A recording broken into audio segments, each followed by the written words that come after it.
Big బాస్లోకి వెళ్లే ముందున్న craze big బాస్లోకి వెళ్ళాక ఇంకాస్త పెరుగుతుంది అని చాలామంది నమ్మి హౌస్లోకి అడుగు పెడతారు. హౌస్లోకి వెళ్ళాక కొత్త స్నేహాలు, కొత్త బంధాలతో కొంతమంది ఉన్న క్రేజ్ని పోగొట్టుకొని నెటిజన్స్ చేతిలో ట్రోల్ అవుతూ హౌస్ నుంచి బయటకు వచ్చాక ఎవరికి కనిపించకుండా పోతారు. అలా చాలా సీజన్స్లో చాలామంది చేశారు.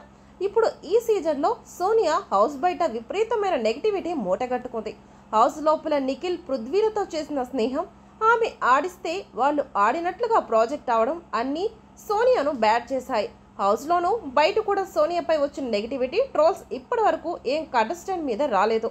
ఫైనల్గా 4వ వారం నామినేషన్స్లోకి రాగానే సోనియాను ఇంటికి పంపేశారు ఆడియన్స్.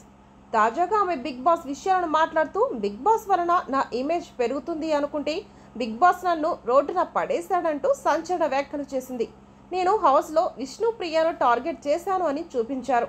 కానీ విష్ణునే నన్ను టార్గెట్ చేసింది. నిఖిల్ డిప్రెషన్లో ఉన్నాడు, అందుకే స్నేహం చేశాను, అడ్వైజ్ ఇచ్చాను. తాను నా ఫ్యామిలీలా భావించాను.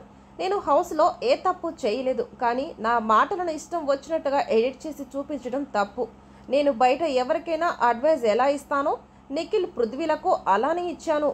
అది తీసుకోవడం తీసుకోకపోవడం వాళ్ళిష్టం. గేమ్లో నిఖిల్, పృథ్వీలను చూడకు, నా గేమ్ చూడు అని యష్మితో అన్నాను, కానీ అది తప్పుగా చూపించారు.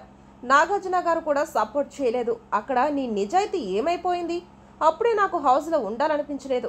నేను త్వరలోనే పెళ్లి చేసుకోబోతున్నాను. యష్ అనే అబ్బాయిని వివాహం చేసుకోబోతున్నాను. యష్ తండ్రి నేను హౌస్లో ఉన్నప్పుడు నా కోసం క్యాంపెయిన్ చేశారు అంటూ సోనియా తన ఇమేజ్ బిగ్ బాస్లో డ్యామేజ్ అయినట్లుగా చెప్పుకొచ్చింది.